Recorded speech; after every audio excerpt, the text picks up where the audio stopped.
આપણા જીવન સાથે કમ્પેરિઝન કરતા શરમાય એ હદનું આપણું જીવન પડી ચૂક્યું છે. એ હદે આપણે બધું જ ગુમાવી ચૂક્યા છીએ. કદાચ વાંદરાને પોતાના પરિવાર પ્રત્યે પ્રેમ છે, પૂરા પરિવાર પ્રત્યે લાગણી છે. ગઈકાલની જ વાત કરું, અમે લોકો ઇન્દ્રનગરથી આ બાજુ આવતા હતા. વચ્ચે તારાપુર ગામ પૂરું થાય ત્યાં વિહાર ધામ છે. એક નાનકડું વિહાર ધામ છે, દેરાસર છે. દેરાસર અમે દર્શન કરવા માટે વિહારમાં અંદર ઘૂસ્યા. હું આગળ નીકળી ગયો, પાછળ 4 મહાત્માઓ હતા. એ લોકો દર્શન કરીને બહાર આવ્યા. જેવા બહાર આવ્યા ત્યાં બારે એક લીમડો છે અને લીમડાની બરાબર ડાળીઓ ત્યાં ડીપી પડ્યું છે. ડીપી ખબર ને? ડીપી સુધી લીમડાની ડાળીઓ પહોંચે છે. ત્યાં વાંદરાઓ ખૂબ હતા. ઉછળકૂદ કરતો એક વાંદરો, કટ્ટો યુવાન વાંદરો, એ વાંદરો એ ડાળી પરથી સીધો ડીપી પર પડ્યો. ડીપી પર શોર્ટ સર્કિટ થયું. મહાત્માની સામે કાળો થઈને વાંદરો નીચે પડ્યો. જેવો વાંદરો નીચે પડ્યો એટલે બીજો વાંદરો દોડતો આવે અને ચારે બાજુ ઘૂરો ક્યાં કરે છે. કોણે કર્યું? અને બીજા બધા વાંદરાઓ ચીચિયારીઓ પાડે છે. ચારે બાજુ અવાજ કરે છે બીજા બધા વાંદરાઓ. એક વાંદરાને કઈ થાય તો બધા વાંદરાઓ બાજુમાં આવીને ઉભા રહે છે. અમારા ભાઈને શું થયું? અમારા ભાઈને કેમ તકલીફ આવી? ચારે બાજુ બધા આવીને ઉભા રહે છે. અને આજ આપણી હાલત, કોઈને કઈ થાય તો બસ અદબ પાડીને જોયા કરશું. બહુ તો હાથમાં મોબાઈલ હશે તો રીલ ઉતારશું. બહુ તો થોડો અફસોસ કરીને ભાગી જશું. પણ આ મેટરમાં આપણે પડવા જેવું કઈ મેટર ચાલતું હોય તો એમાં આપણે પડવા જેવું નથી હોતું ને. ન પડવામાં મજા છે. આ બધું માનીને આપણો અંદરનો સ્વાર્થ બહાર આવે છે. જ્યારે આખું પ્રાણી જગત એકબીજા માટે આધાર લઈને બેઠું છે. આજનો ટોપિક છે વ્યાખ્યાનનો પરફેક્ટ લાઈફ. જીવન પરફેક્ટ કેવી રીતે બનાવવું? જીવન પરફેક્ટ શું હોઈ શકે? એક તમને સિમ્પલ પ્રશ્ન પૂછું. તમારું નામ શું? કોઈ પણ એક હાથ ઉભો કરે, કોઈ પણ એક છોકરો બોલ તો તારું નામ શું? બસ બેસી. બીજો કોઈ? હા બોલ અહીંયા. પેલી બરાબર. આ બાજુ કોઈને પોતાનું નામ ખબર છે? હાથ ઉપર કરો જરા. હા બોલો તો. બસ બેસી. પરફેક્ટ લાઈફ શું હોય? પરફેક્ટ નો સ્પેલિંગ બોલો તો.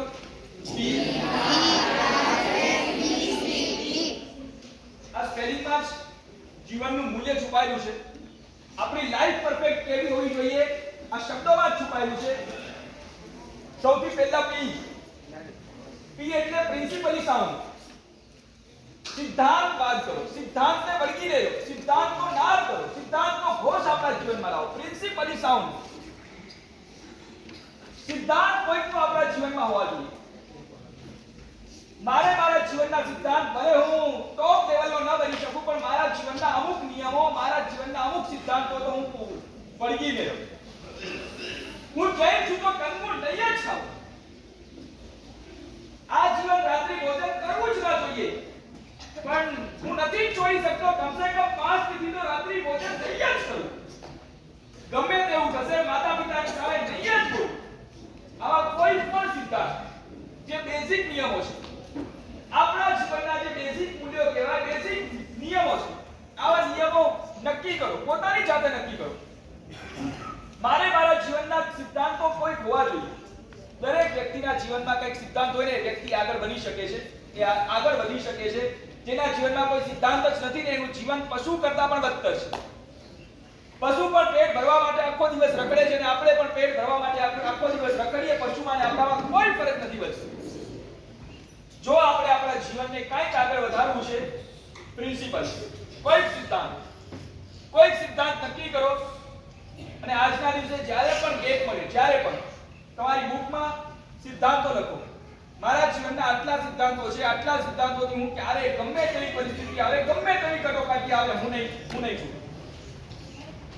એક ત્રિવેદી સાહેબ એક પ્રસિદ્ધ ન્યૂઝ પેપરમાં કામ કરતા હતા. એક લેડીએ પોતાના સ્પોર્ટ્સના થોડાક મેસેજ અને ફોટોઝ એમને છાપવા માટે આપો. દ્વિવેદી સાહેબ.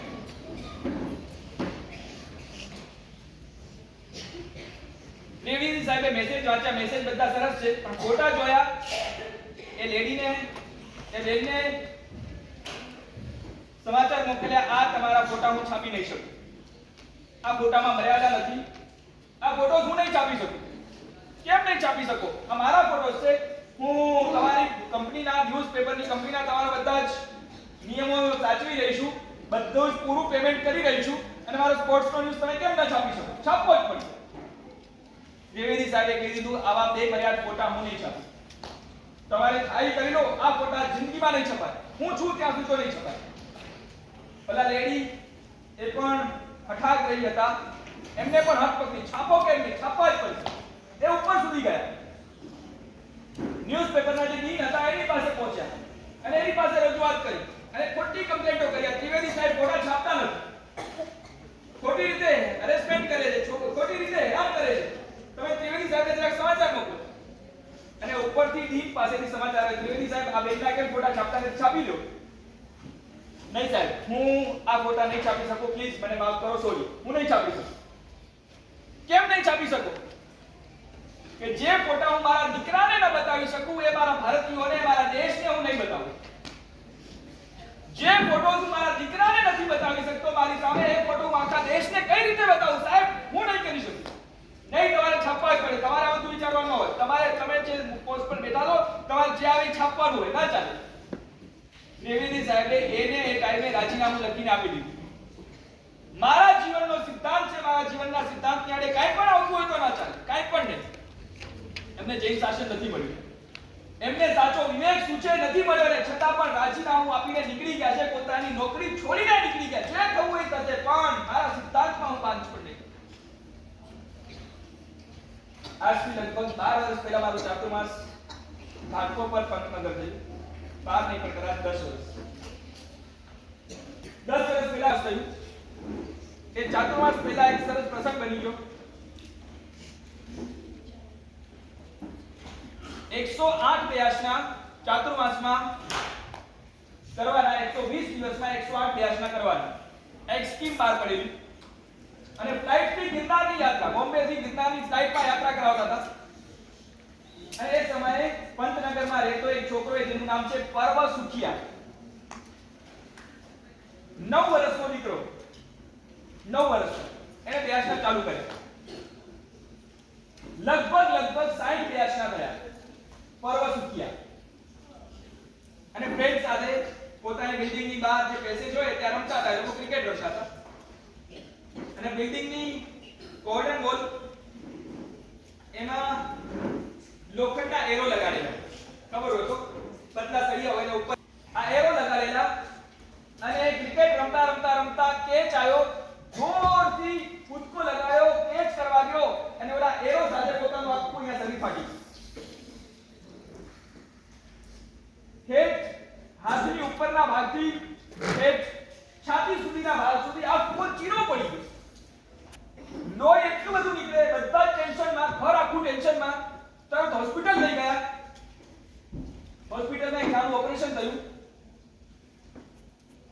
32 ટાંકા આવ્યા, 32 સ્ટીચીસ, 32 ટાંકા લીધા. અને છોકરાને આવીને ડોક્ટર કહે છે, અત્યારે આ ગોળી લેવી પડશે, ઓપરેશન થયું છે, આ ગોળી લઈ લે. સર, રાતના અત્યારે કેટલા વાગ્યા છે? અંધારું છે, 12 વાગ્યા છે, અત્યારે ગોળી લઈ લે. બીજી હવે સવારે ઉઠીને લેવી પડશે, અત્યારે લઈ લે તું. સર, મારે બ્યાસનાનું પચકાણ છે, હું રાત્રિ ભોજન નથી કરતો. 9 વર્ષનો દીકરો, ઓપરેશન થઈ ગયું છે, હોસ્પિટલમાં છે, 32 ટાંકા આવેલા છે, શરીરમાં પીડા છે, તકલીફ છે, આખો પરિવાર ભેગો થઈ ગયો છે. પરવા ગોળી લઈ લે, ગોળી લેવી પડશે. પરવા ડોક્ટરને કહે, ડોક્ટર સાહેબ, આ ગોળી નહીં લઉં તો શું થશે? વધારે મરી જઈશ ને. પણ મારા બ્યાસના પચકાણને હું વળગીને લઈશ. પચકાણ નાનકડું છે, પણ પચકાણ તરફની વફાદારી બહુ મોટી છે. ગમે એ થાય, હું નહીં છોડું. અને દીકરાએ ન જ છોડ્યા. એ દિવસે તો પચકાણ ન છોડ્યું. બીજે દિવસે પણ ડોક્ટરને કહે છે, ડોક્ટર હજી સૂરો લઈને 2 ઘડી નથી થઈ, મારું નવકાંતીનું પચકાર, મારા બેહાશનાનું પચકાર આવ્યું નથી અને બેહાશના અખંડ એને 108 પૂરા કર્યા. અખંડ ઓપરેશન થયા પછી આ છે સિદ્ધાંતની વફાદારી, સિદ્ધાંતવાદ. આ આપણા જીવનમાં સિદ્ધાંત બધું જ ધોવાઈ ગયું. ખાલી સ્ટાઇલ અને સ્ટેટસની પાછળ આપણે બધું જ ખોઈ બેઠા છે. સ્ટાઇલ અને સ્ટેટસ આપણા જીવનમાં એટલા બધા આગળ આવીને બેસી ગયા છે, આપણે બધું જ ખોઈ નાખ્યું છે. કાંઈ પણ થાય સ્ટાઇલ દેખાવી જોઈએ, આપણું સ્ટેટસ સચવાવું જોઈએ. મમ્મી ના પાડતી હોય નથી કરવાનું, પણ 10 ફ્રેન્ડ્સ જે કપડા પહેરીને જાય, મમ્મી ના પાડે ત્યારે નથી જવાનું, પણ એ ટાઈમે એ કપડા પહેરીને જ જવાનું. સિદ્ધાંત નહીં, મમ્મી પપ્પા નહીં, બધું જ ગૌણ, ધર્મ ગૌણ, મર્યાદા ગૌણ, સંસ્કાર ગૌણ, માતા પિતા ગૌણ, એકમાત્ર સ્ટેટસ, એકમાત્ર સ્ટાઇલ. ભર ગરમીમાં પણ છોકરો જાકેટ પહેરીને નીકળે, એને પૂછ્યું કેમ? સ્ટાઇલ में रहने का. એક છોકરાને વચ્ચે વાળ ને 2 બાજુ સાફ કરી નાખ્યું, કીધું આગે મોટું ટકલું કરાવ્યું, સ્ટાઇલ में रहने का. ભર શિયાળે છોકરી સ્લીવલેસ પહેરીને નીકળે, એને પૂછ્યું ભાઈ કેમ? સ્ટાઇલ में रहने का. તીખું તીખું સ્પાઈસી સ્પાઈસી ખાવાનું, આંખમાંથી આંસુડા નીકળી જાય તો ભલે નીકળી જાય, પણ સ્પાઈસી ખાવાનું કેમ? સ્ટાઇલ में रहने का. પેટ બગડવું હોય તો બગડે, પેટમાં ટ્રાફિક જામ થવો હોય તો થઈ જાય. સમજો ને ટ્રાફિક જામ. એક છોકરો આવ્યો મારા સાહેબ, 28 ના પારને 28 કરે છે. તું શું વાત છે? કાલ કઈ ખાધું નતું? નહીં મારા સાહેબ, ખાવાની નહીં જવાની 28 કરે છે. ના સમજે? જવાની 28 કરે છે, અઠવાડિયે એક જ વાર જાય છે. મેં પૂછ્યું ભાઈ શું ખાય છે? પાસ્તા, નૂડલ્સ અને બ્રેડ પાવ સિવાય મને કાંઈ જ ભાવતું નથી. એકલું મેંદાનું કદાચ ભક્ષ બનાવી પણ લીધું, પણ એકલું મેંદાનું ખાધું, અંદર ટ્રાફિક જામ અને એક આયુર્વેદ શાસ્ત્ર આપણને એમ કહે છે એક કબજિયાત ખાધી 18,000 રોગો ઉત્પન્ન થાય. અને આ બધું જ આજનું કલ્ચર, બધું જ મેંદાનું કલ્ચર પેટમાં ટ્રાફિક જામ કર્યા જ કરે અને રોગો નવા નવા ઉત્પન્ન કર્યા જ કરે અને આ સરસ મજાની હોસ્પિટલો ચાલ્યા કરે. ધન્યવાદ છે, તમે બધા બહુ પરોપકારી છો. આટલી બધી હોસ્પિટલો, આટલો મોટો બિઝનેસ તમારા આધારે ચાલે છે. બહુ સરસ, અનુભવતા તમારા બધાની. પૂછ્યું આવું સ્પાઈસી જે પચે ને કેવું ખાવાનું કેમ? ટાઈમ में रहने का. ઊંચી એડી વાળા સેન્ડલ ચાલતા ના આવડે તો પણ ટપ કરીને નીકળવાનું કેમ? એક તો સાયકલ માંડ ચલાવતા આવડતી હોય, બેલેન્સ માંડ રહેતું હોય, છતાં પણ એમ એટલી સ્પીડમાં ચલાવીને પાછું ક્યાંક જોરથી બ્રેક મારીને ભૂંગળું મારીને ઊભી રહેવાની કેમ?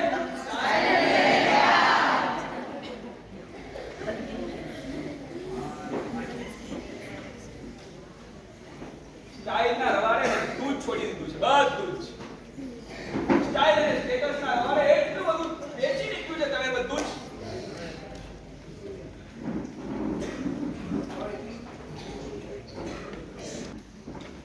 સ્ટાઇલ અને સ્ટેટસનું તમે લોકોએ જે કર્યું છે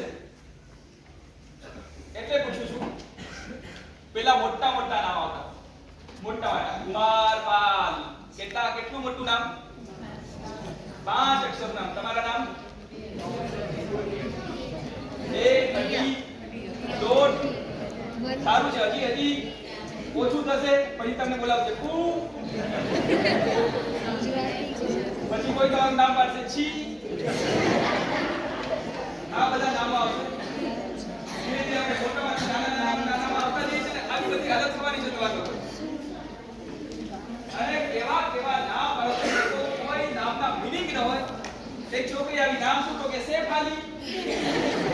મેં કીધું સેફ આલી, આખી ખાલી. શું નામના મીનિંગ શું છે? ઠીક છે, નામ તમે તમારી ચોઈસ થી નથી રાખ્યા, ચલો મમ્મી પપ્પાએ રાખી દીધા, એ બધો મમ્મી પપ્પાનો વિવેક હતો. પણ કદાચ હવે તમને કોઈ તમારું નામ પૂછે અને તમે તમારું નામ શું બોલો? હિત, મીત, જીત જે બોલતા હોય, પણ કેમ પાછળ સરનેમ ના આવે? નામની પાછળ સરનેમ ના આવે? કેમ સરનેમ નથી બોલતા? એક છોકરો બોલ્યો, એક છોકરો ની કદાચ બધાને નામ બોલાવે છે અહીંયા બેઠેલા, અને કોઈ પણ સરનેમ ના બોલે. કેમ સરનેમ ભૂલાઈ જાય નામમાંથી?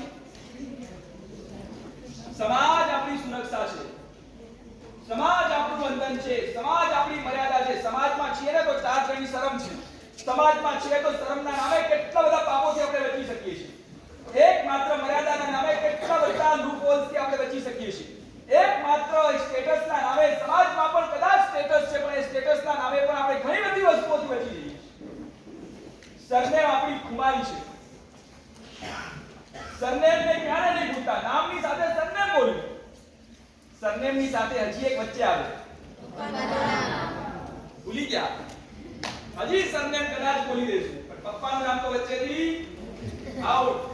ખાલી નામ આઉટ નથી થતું, મનમાંથી મમ્મી પપ્પા આઉટ થાય છે. અંદરથી મમ્મી પપ્પાની વેલ્યુ, મમ્મી પપ્પાનો બહુમાન, મમ્મી પપ્પાનું મહત્વ બધું જ અંદરથી આઉટ થાય છે. પછી મમ્મી પપ્પાને હિટલર કેવા સુધી પહોંચીએ. મમ્મી પપ્પાને કેવા કેવા નામોથી બોલાવો તમે લોકો તમારા ફ્રેન્ડ સર્કલમાં. મારે એ ચર્ચા નથી કરવી, પણ હિટલરના અવતાર કેવા સુધી મમ્મી પપ્પાને પહોંચી જતા હોઈએ આપણે. બધું જ અંદરથી મમ્મી પપ્પા પ્રત્યેનું બહુમાન સાફ થઈ ગયું, કારણ કે આપણા નામની પાછળથી પપ્પા ગાયબ થઈ ગયા. ખાલી નામની પાછળથી પપ્પા ગાયબ નથી થયા, જીવનમાંથી મમ્મી અને પપ્પા ગાયબ થયા છે. હજી તમને એક વાત કહું. એક છોકરાને પૂછ્યું, ભાઈ તારું આખું નામ બોલ. આખું નામ બોલ્યો, મીત રાકેશ શાહ. આવી રીતે બોલા ને? મીત રાકેશ શાહ આવી રીતે બોલા ને? ભાઈ લાગે પાછળ? ઓહો, સરસ, અનુમોદન. કેવું લાગે? ભાઈ લાગે તો આપણા સર્કલમાં કોઈ ભાઈ નથી બોલતું, બધા જ રીતે બોલે ને આપણ પાછળ પપ્પાના નામ પાછળ ભાઈ લગાડીને બોલીએ. કેવું લાગે? આપણે બહુ દેશી લાગીએ, આપણે બધા ઓર્થોડોક્સ લાગીએ, આપણે કેવું કેવું લાગે? પણ પપ્પાના નામ પાછળથી ભાઈ જાય છે ને. પપ્પા પણ રમેશ, પપ્પા પણ રાકેશ, ઘરમાં કામ કરનારો એ પણ રાકેશ, સ્કૂલમાં બાજુમાં બેસનારો જેની સાથે ઝઘડો થાય એ પણ, ઘરમાં પોતું મારનારો પણ, દુકાનમાં કામ કરનારો પણ. એક પપ્પાના નામની પાછળથી ભાઈ ગયું.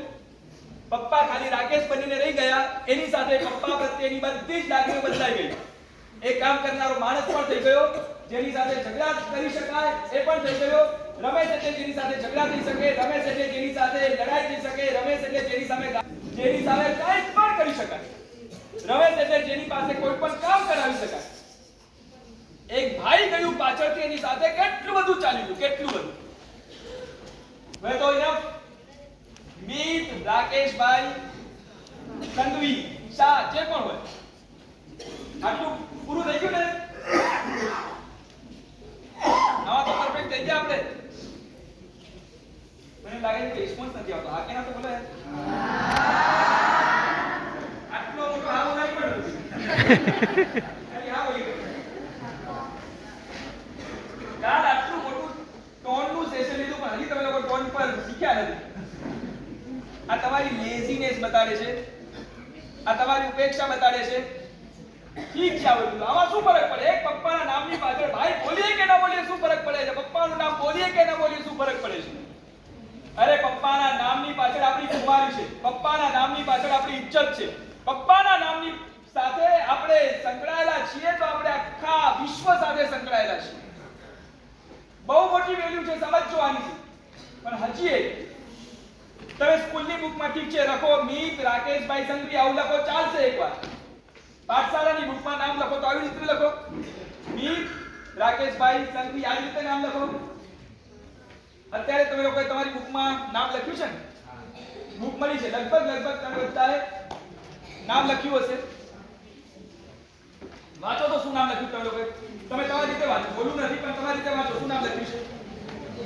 પપ્પાનું નામ લખ્યું છે, સરનેમ લખ્યું છે, પપ્પાના નામની પાછળ ભાઈ લખ્યું છે. એક બધા આ પાડો તો ઈમાનદારી, પાછી ઈમાનદારી યાદ કરાવું છું. ઈમાનદારી પૂર્વક હાથ ઉપર કરો. કોણે પપ્પાના નામની પાછળ ભાઈ નથી લખ્યું?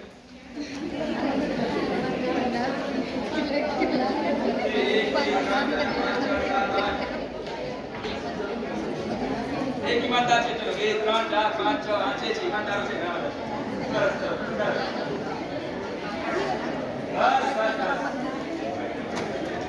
આજનું આ રિઝલ્ટ છે.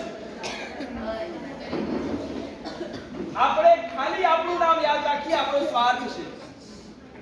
પપ્પાના નામમાં બહુમાન છે, સરનેમમાં મર્યાદા છે. સરનેમ નીકળે છે, મર્યાદા નીકળી જાય છે, પપ્પાનું નામ નીકળે છે, બહુમાન નીકળી જાય છે, અને ખાલી આપણું નામ બચે છે, સ્વાર્થ છે. પપ્પાના નામની પાછળથી ભાઈ નીકળી જાય છે, બહુમાન નીકળી જાય છે, અહોભાવ નીકળી જાય છે, ઉચ્ચતા નીકળી જાય છે. માતૃદેવો ભવ અને પિતૃદેવો ભવના પાઠ શીખવાડતી આ સંસ્કૃતિ, એમાં આપણે માતા પિતાને દેવ માનીને પૂજા કરવાની હતી, એની બદલીમાં માતા પિતાને બહુમાન આપવાનું પણ આપણે છોડી દીધું.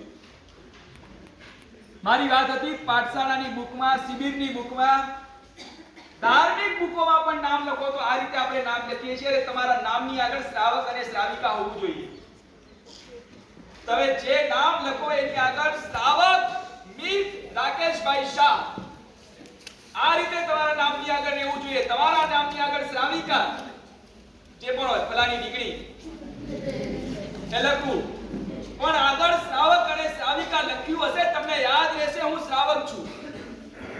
ક્યારેક કોઈ ખરાબ નિમિત્ત આવી ગયું, તેને બેસી ગયા, તમને યાદ રહેશે હું શ્રાવક છું. આગળ શ્રાવક લખો. એક ખાલી લખો છો ને એની સાથે ઘણી બધી ઇમ્પેક્ટ બદલાઈ જાય છે, ઘણી બધી લાગણીઓ જોડાઈ જાય છે, ઘણા બધા સિદ્ધાંતો જીવનમાં આપમેળે આવી જાય છે. આ પાઠશાળામાં શીખવા જેવું બધું તમારા લોકો, પણ તમે લોકો શીખ્યા નહીં, અને જે સ્કૂલનું કલ્ચર હતું એ પાઠશાળામાં લઈ આવે. સ્કૂલમાં ટીચર પોતાનામાં પડ્યા હોય તો અંદર અંદર વાતો ચાલુ થાય, અંદર અંદર ગપસપ ચાલુ થાય, અંદર અંદર મસ્તી મજાક ચાલુ થાય. પાઠશાળામાં આવીને પણ એ સ્કૂલનું કલ્ચર બધું જ અહીંયા ઘૂસ્યું. ખાલી અહીંયા આવે તો નામ લખ્યું હોત ને, શ્રાવક મીત રાકેશભાઈ શાહ, આટલું નામ તમે લખ્યું હોત ને, આગળ શ્રાવક લખ્યું હોત, તમને પાઠશાળામાં આવીને મર્યાદાપૂર્વક બેસવાનું શીખાડવું ન પડે, તમે શીખી જાઓ. અંદર અંદર વાતો ન કરાય, મારા સાહેબનું વ્યાખ્યાન ચાલતું હોય ત્યારે શીખાડવું ન પડે, તમે શીખીને આવ્યા હો. એક ખાલી આગળ શ્રાવક લખાય છે ને, તમારે ઘણું બધું આવડી જાય છે, ઓટોમેટિક આવડી જાય છે. હવેથી નક્કી કરજો. હવે પાઠશાળાની બુકમાં, ધાર્મિક બુકોમાં, શિબિરની બુકોમાં, વ્યાખ્યાનની બુકમાં, સ્તવનની બુકમાં, ભક્તિ ગીતની બુકમાં, જ્યાં પણ નામ લખો, નામની આગળ શું લખશો? નામની આગળ શું લખશો? ખાલી અહીંયા બોલો છો કે લખશો? બહુ સરસ. આજથી નક્કી કરો, આપણા નામની આગળ શું લાગશે? સાઉન્ડ નથી હજી. પ્રિન્સિપલી સાઉન્ડ અંદરથી નાદ, સિદ્ધાંત નો તો નાદ હોવો જોઈએ અંદરથી. શું લખશું આપણા નામની આગળ? તમારા નામની આગળ શું લાગશે? બહુ સરસ. નામ લખી શકશો. એક નાનકડું પરિવર્તન આપણા જીવનનું બહુ મોટું પરિવર્તન લાવી શકશે. લખીને જોજો, લખીને જોજો, વારંવાર વાંચશો, વારંવાર વાંચો. શ્રાવક શ્રાવક શ્રાવક શ્રાવક 10 વાર વાંચો ને 11મી વાર આપણા મગજમાં આવીને બેસશે, નહીં શ્રાવક, હું શ્રાવક છું, ઓકે હું શ્રાવિકા છું, મારે આ ન શોભે, મારે આ કરવું ન શોભે. મમ્મી પપ્પાને પૂછ્યા વગર ન જવાય, મમ્મી પપ્પાને કીધા વગર, મમ્મી પપ્પાને છેતરીને આવી રીતે ન કરાય. ઘણું બધું આપણને શીખવા મળી જશે અંદરથી, ઘણું બધું. આપણી વાત ચાલી છે પરફેક્ટ લાઈફ. પહેલો નંબર P4 પ્રિન્સિપલી સાઉન્ડ. બીજો લેટર શું આવે? E. E for ethically bound. Ethically bound. આપણે નૈતિકતાથી બંધાયેલા રહેશું, ધાર્મિકતાથી બંધાયેલા રહેશું. નૈતિક જીવનના જે મૂલ્યો છે, જીવનની સાથે, એ નૈતિકતાની સાથે આપણે સંકળાયેલા રહેશું. એમાં આપણી સુરક્ષા છે, આ બંધન નથી, આ સુરક્ષા છે. આટલું સમજજો. કૂતરાના ગળામાં બેલ્ટ હોય ને, એનું બંધન નથી, એની સુરક્ષા છે. જો બેલ્ટ ખોલી નાખ્યો હોય તો એ કૂતરો ગમે ત્યાં ભાગશે અને શેરીના ખતરનાક કૂતરાઓની હાથે ગમે ત્યાં પીખાઈ જવાનું છે, ગમે ત્યારે પીખાઈ જવાનું છે. પટ્ટામાં બંધાયેલો છે, એની સુરક્ષા છે, એનું બંધન નથી. આજ આપણને બધા જ નિયમો, બધી જ મર્યાદાઓ આપણને બંધન લાગે છે, સુરક્ષા નથી લાગતી. બંધનોમાં રહેતા શીખો. અમારે ત્યાં આવો, સાધુ સાધુજી ભગતના જીવન જોવો, ખબર પડશે. એક પણ કાર્ય કરવું હોય ને, મહાત્મા આવશે, એમના ગુરુને પૂછશે, વડીલ હશે એને પૂછશે, સાહેબ આ કરું? અરે સંસારી મમ્મી પપ્પા પણ આવ્યા હશે ને, પૂછવા આવશે, ગુરુદેવ બેસું? ઠીક છે આવ્યા છે 10 મિનિટ બેસો, બહુ ટાઈમ નહીં બગાડતા. 10 મિનિટ થશે એટલે ઊભા કરશે. ચલો 10 મિનિટ થઈ ગઈ, મારા ગુરુદેવની આજ્ઞા પૂરી થઈ ગઈ. અમારે ત્યાં બધી મર્યાદાઓ જળવાય તો આ જીવનમાં અહીંયાથી જ આવેલા છે ને બધા, અહીંયાથી જ તમારી વચ્ચે રહેનારા, તમારી સાથે રહેનારા, તમારી વચ્ચે જીવનારા, ત્યાંથી જ અમે લોકો અહીંયા આવ્યા છીએ. અમારા જીવનમાં બધું આવી શકે તો તમારા જીવનમાં કેમ ના આવી શકે? આપણા બધાનું જીવન સરખું છે, આપણે લાવી શકીએ છીએ આપણા જીવનમાં. આ બધી અમારી સુરક્ષા છે. શિષ્ય જ્યાં સુધી ગુરુના બંધનમાં છે ત્યાં સુધી સુરક્ષામાં છે. શિષ્ય જ્યારે ગુરુના બંધનને તોડીને આગળ વધવા લાગે છે, પોતાની ઈચ્છા પ્રમાણે જીવવાનું ચાલુ થાય છે, એનું સંયમ જીવન ક્યાં નષ્ટ થઈ જાય છે એને ખબર નથી પડતી. એવી જ રીતે આપણે પણ જ્યારે બધું જ હાથમાંથી ચાલુ જાય છે ત્યારે માથે હાથ મૂકીને રડવાનો વારો આવે છે ત્યારે આપણને બચાવનાર કોઈ હોતું નથી. આપણી જાતને આપણે એટલી બધી નીચે પાડી દીધી હોય છે, હવે એનાથી ઉપર ઉઠવું કદાચ આપણા માટે શક્ય પણ બનતું નથી. એથી કરી બાબત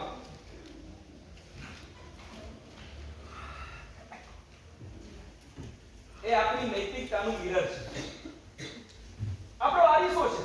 આપણું વર્તન, આપણું બિહેવિયર, આપણે શું કરીએ છીએ એનું પ્રતિબિંબ પડે છે અને આપણું બિહેવિયર નક્કી કરે છે આપણું આસપાસનું વાતાવરણ, ખાસ કરીને ફ્રેન્ડ સર્કલ. આપણે શું બોલવું, શું ખાવું, શું પહેરવું આપણે નક્કી નથી કરતા, આપણી આજુબાજુનું વાતાવરણ નક્કી કરે છે આપણે શું પહેરવું કે શું નહીં પહેરવું. આજ સવારે ઠંડી ઓછી હતી, બધા જ સ્વેટર પહેર્યા વગર બહાર નીકળ્યા. આપણને ઠંડી લાગી, શું કરવાનું? સ્વેટર પહેરવાનું કે નહીં પહેરવાનું આપણે નક્કી નહીં કરીએ. આપણને લાગતી ઠંડી નહીં કરે, નક્કી નહીં કરે. ઓ આ હરેશ, રમેશ, પરેશ, સુરેશ, દિનેશ એક કે નથી પહેરીને ગયા તો મારે પહેરીને જવાય. બધા સાથે હોટલમાં જમતા હોય ને આપણે એકલા, આપણે ક્યાં ખાવું કે ના ખાવું એ નક્કી કોણ કરે? ફ્રેન્ડ સર્કલ, આપણી આજુબાજુનું વાતાવરણ. આપણે આપણા માલિક કે આપણે પરાધીન? તમારે કપડા કેવા પહેરવા કોણ નક્કી કરે? કોણ નક્કી કરે? તમે કે આજુબાજુનું સર્કલ? કોણ નક્કી કરે કપડા કેવા પહેરો? તમને સારા લાગતા હોય કે લોકોને સારા લાગે? તમારું કોઈ મૂલ્ય છે? તમારી પોતાની કોઈ ઈચ્છા જ નહીં? તમારું પોતાનું કોઈ સ્ટેટસ જ નહીં? બધું જ બીજા નક્કી કરવાનું? નહીં, નક્કી કરો. કેટલીક વસ્તુઓ, મારા ખાવા પીવાની વસ્તુઓ, મારા પહેરવા ઓઢવાની વસ્તુ, એ તો હું નક્કી કરીશ. મને ઠંડી લાગે છે તો હું શાલ પહેરીશ, અને મને વધારે ઠંડી લાગશે તો હું શાલની ઉપર સ્વેટર પહેરીશ. મને વધારે ઠંડી લાગશે તો સ્વેટરની ઉપર બીજી શાલ પહેરી નીકળીશ. પણ કોઈ પહેરે કે ન પહેરે એનાથી મારે શું? મને ઠંડી લાગે તો મારે શાલ પહેરવાની, બધા જ માર પાય પહેરી છે એટલે મારે કપડી પહેરવાની નહીં. મને ઠંડી નથી લાગતી, હું કાઢ નાખીશ.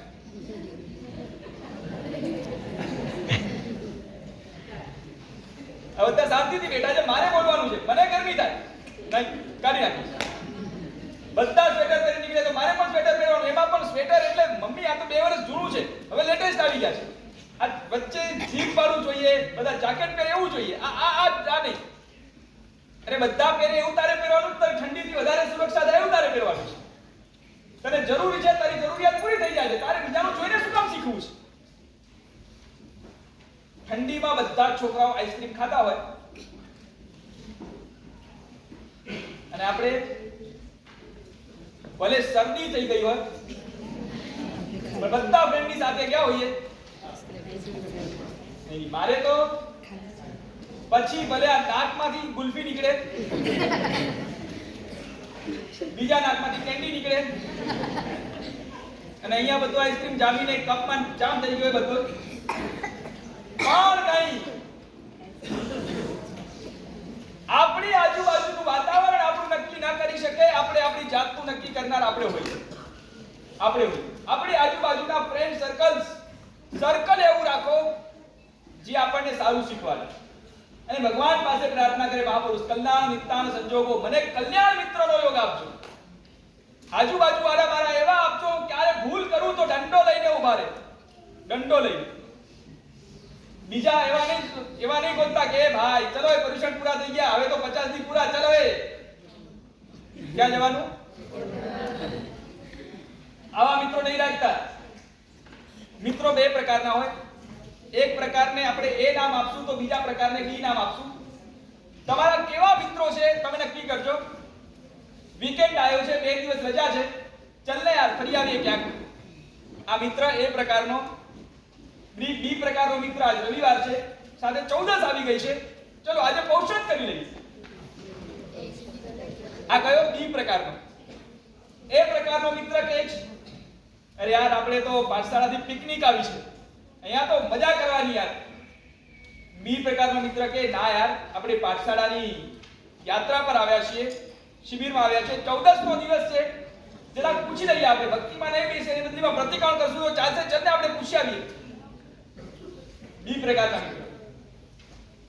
એ પ્રકારનો મિત્ર કહે છે આ જગ્યાએ છે ને આ બહુ ટેસ્ટી બને છે આ વસ્તુ, ચલો આપણે ખાઈ આવીએ. બીજો કહેશે એની આજે આંબીલ કરી લઈએ. આજે આંબીલ આપણે તો આંબીલ જણા બહુ સરસ છે, ચલો આંબીલ કરી આવીએ. એ પ્રકારનો કહેશે અનુપમા બહુ સરસ આવે છે, જોઈ લઈએ. તારક મહેતાનો શો તો છોડાય છે, આજનો શો છે ને બહુ સરસ આવવાનો છે, આજ જોઈ લઈએ. બી પ્રકારનો છે કહેશે મારા ચાનું વ્યાખ્યાન બહુ સરસ છે, ચલ આપણે સાંભળીને આવીએ. એ પ્રકારનો મિત્ર હશે મમ્મી પપ્પા તો ટક કરે, આપણે જે કરવાનું હોય આપણે કરી લેવાનું. મમ્મી પપ્પાનું તો કામ છે ટક કરવાનું. બી પ્રકારનો હશે નહીં યાર કેટલું સરસ ફેમિલી છે, તને કેવા સરસ મમ્મી પપ્પા મળ્યા છે, તારા પર ધ્યાન રાખે છે, તને કેટલી બધી વસ્તુઓથી બચાવી લે છે, ખરેખર આવા મમ્મી પપ્પા તો મને પણ મળવા જોઈએ. આ બી પ્રકારનો મિત્ર. આપણે ત્યાં મિત્ર કેવા એ પ્રકારના કે બી પ્રકારના?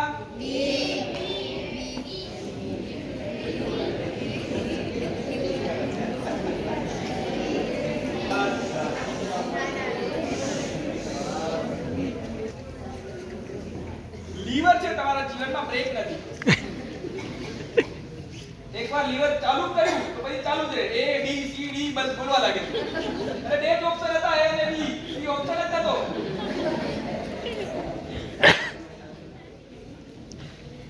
મિત્ર એવા રાખો જે આપણને નૈતિકતાથી જોડી રાખે.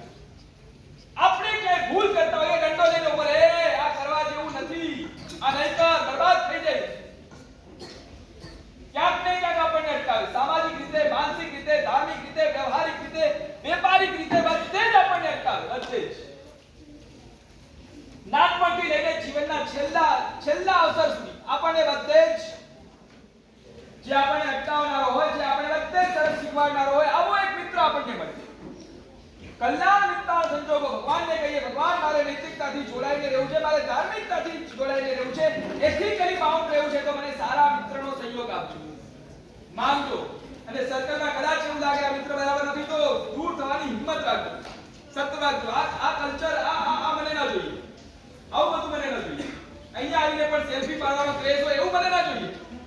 અહીંયા આવીને તો દર્શન કરવા, ભક્તિ કરવા. ગઈકાલે હું દેરાસર ગયો હતો, સવારે નિહાર કરીને આવ્યો, દેરાસર હતો, દેરાસરમાં ઉપર ગયો, તમારામાંથી જ કોઈ બે છોકરીઓ બેઠી હતી અને સરસ મજાની ભક્તિ કરતી હતી. ભલે કદાચ રાગ અને સૂર આગળ પાછળ હશે, પણ કોઈ ચોપડી લઈને બેઠી હતી અને ઘણા બધા તું ખૂબ મને ગમે છે મારા વાલા પ્રભુ, અને એક પછી એક હું 10 મિનિટ ઉભો રહ્યો પાછળ. એમને ખબર નથી મારસે ઉભા છે, પણ હું 10 મિનિટ ઉભો રહ્યો, લિટરલી ઉભો રહ્યો. કેટલી સરસ ભક્તિ કરે છે. તો આને કહેવાય શિબિરમાં આવ્યા છે, આને કહેવાય સેમિનારમાં આવ્યા છે, આને કહેવાય પાઠશાળાના મિલનમાં આવ્યા છે. ગર્વ લેવાનું મન થાય કે આ પદ્મજીત હીર કનકસુરી પાઠશાળાના વિદ્યાર્થી છે. ખરેખર ધન્યવાદ છે લોકો, ધન્યવાદ.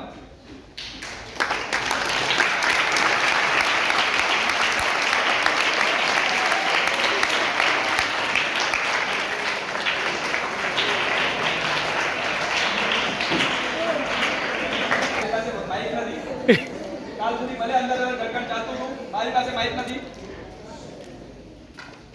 કેટલા સરસ શાંતિથી બેઠા છો, અનુમોદના. ચલો તમારી પણ અનુમોદના શાંતિથી બેસનાર નહીં. અને ઘણીવાર એવું થાય કોઈ ધમાલ કરતા હોય તો બાકી બધા શાંત લાગે. એટલે કોઈ ધમાલ કરે છે ને એ પણ આપણા ઉપકારી છે, આપણા પર ઉપકાર કરે છે. આપણે શાંત છીએ એટલું કરી આપે છે. જો કોઈ વાતો કરતા ને અટકાવવાના નહીં, વાતો કરવા દેવાના. ભાઈ તું કર તો મારી વેલ્યુ શું છે મને ખબર પડશે. ના સમજે. P for બીજું એથિકલી બાઉન્ડ. ત્રીજો લેટર કયો આવે? R. R for respecting elders. વડીલોનો રિસ્પેક્ટ કરતા શીખો, વડીલોનું બહુમાન કરતા શીખો. બાકી આજ ઘર ઘરમાં આગ લાગી છે, ઘર ઘરમાં.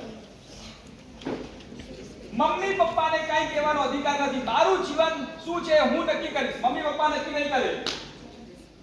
હા, હજે મમ્મી પપ્પાને કહેનાર ના આપણે. મમ્મી પપ્પા તમે બધા બહુ ટકટક કરો છો, આના કરતા તો ઘરમાં રહો જ નહીં, આવા વિચાર કરતા ના આપણે. મમ્મી પપ્પા તમે લોકો મને બહુ બાંધીને રાખો છો. બધું મારી આ ફ્રેન્ડ છે, મારો આ ફ્રેન્ડ છે, ને કેટલું ફ્રીડમ આપે છે મમ્મી પપ્પા, તમે મને આપતા જ નથી. આ બધું જ કહેનાર આપણે. રિસ્પેક્ટ કરતા શીખો, વડીલોનું બહુમાન કરતા શીખો. આપણને પેલા પાઠશાળા શીખવાડવામાં આવતું મમ્મી પપ્પાના પગે લાગો, મમ્મી પપ્પાને પગે લાગો. હવેના છોકરાઓને શીખવાડવામાં ડર લાગે કે પગે લાગીને પગ ખેંચી લેશે. શીખવાડવામાં રીતસરનો ડર લાગે છે તમને. તમને લોકોને કંઈક શીખવાડવું ને 100 વાર વિચારવું પડે છે. આ લોકોને કંઈક શીખવાડવું ને ક્યાં ઊંધું બાપશે. એકવાર એક છોકરો ઘરે બેઠો હતો, રાતના ટાઈમે ટીવી ની સામે ગોઠવાઈ ગયેલો, કાર્ટૂન જોતો હતો. મને ખબર નથી પડતી કાર્ટૂન જોવામાં તમને શું મજા આવે છે. સાવ હંબગ, સાવ ફેક અને સાવ ખાલી કલ્પના, માત્ર કલ્પના, કોઈ વાસ્તવિકતાની દુનિયા નથી. એ બધા કાર્ટૂનો તમારે જોયા કરવાના. આડા અવળા ફેસ, આડું અવળું શરીર અને બધી જ આડી અવળી વાતો. એ કાર્ટૂન જોયા કરવાના અને કલાકોના કલાકો એની પાછળ બગાડવાના. કોણે શીખવાડ્યું આવું તમને? શીખવાડ્યું કોણે? કોણે શીખવાડ્યું કાર્ટૂન જોઈએ તો મજા આવે? કોણે શીખવાડ્યું? શું મજા આવે કાર્ટૂન જોવામાં? વિડિયો ગેમ, હિંસક વિડિયો ગેમો રમવામાં આપણને શું મજા આવે છે ખબર નહીં. આપણી અંદર હિંસાના સંસ્કારો અંદર ઘૂસતા જાય છે, પણ શું મજા આવે છે આપણને નથી ખબર પડતી. રિસ્પેક્ટ કરતા શીખો. એક છોકરો બેઠો તો ટીવી ની સામે ગોઠવાયેલો કાર્ટૂન જોતો તો. પપ્પા આવે ઓફિસ થી ઘરે, પપ્પા દીકરાની બાજુમાં બેઠા. પપ્પાએ સહજ દીકરાને પૂછ્યું, બેટા શું કર્યું સ્કૂલમાં, ટ્યુશનમાં, જરા મને બતાવજે. દીકરો રિસ્પેક્ટ બધી જ ભૂલીને બેઠેલો, અંદરથી આપણી ભાષામાં કહીએ તો નફ્ફટ બનીને બેસેલો દીકરો. એ પપ્પાને કહે છે, પપ્પા તમે આજ ઓફિસમાં શું કરીને આવ્યા મેં તમને પૂછ્યું? તમે આજે ઓફિસમાં શું કરીને આવ્યા મેં તમને પૂછ્યું? હું તમારા કામમાં માથું નથી મારતો, તમારે મારા કામમાં માથું નહીં મારવાનું. આ હદની ઉદ્ધતાઈ આજે આપણા ઘરમાં પ્રવેશી ચૂકી છે, આપણા જીવનમાં આવી ચૂકી છે. આપણે બોલીએ કે ન બોલીએ, સ્વીકારીએ કે ન સ્વીકારીએ, મમ્મી પપ્પાને પૂછીએ, એમની વેદના પૂછીએ ત્યારે ખબર પડે.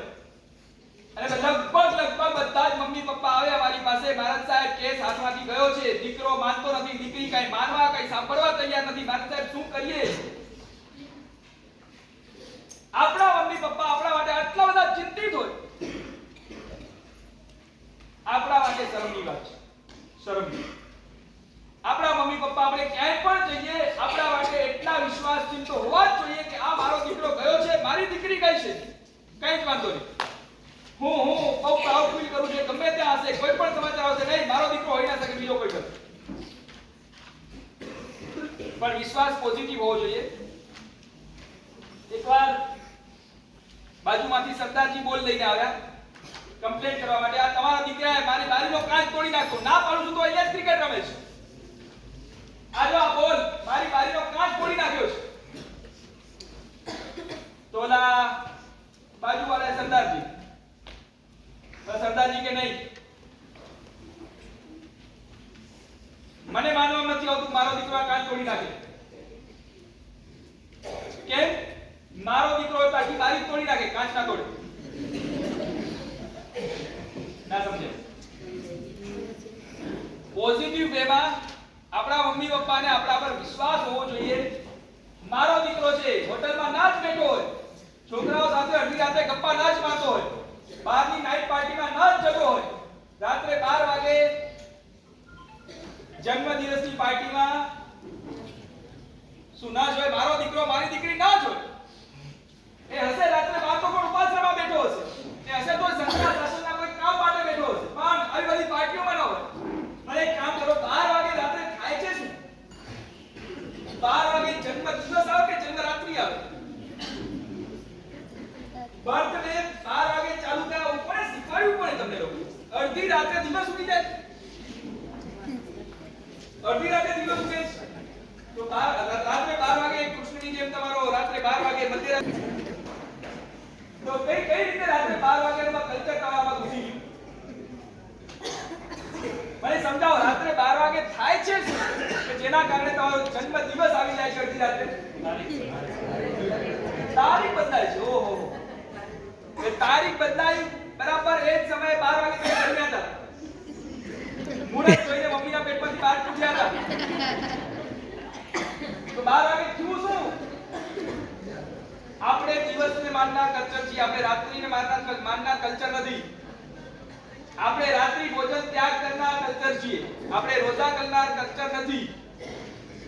રાત્રે 12 વાગે કાઈ થતું નથી.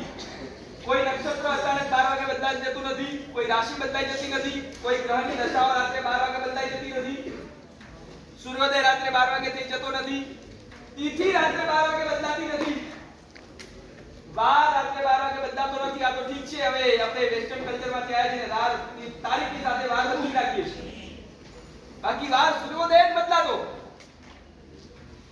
બધું જ આપણે શું કરીએ છીએ આપણને ખબર નથી. કોઈ પિક્ચરમાં જોયું, રાત્રે બધા ભેગા થઈ 12 વાગે અને જેટલાનો જન્મદિવસ હોય એટલી લાતો મારે. એના લાભ શું, એના નુકસાન શું જોયા વગર 12 વાગે આપણે પણ કોકની ઊંઘ હરામ કરીએ. જન્મદિવસ જેવો જન્મદિવસ એ આગલી રાત આપણે એની બગાડીએ, મારી અગમો કરી નાખીએ અને પછી કહીએ હેપી બર્થડે.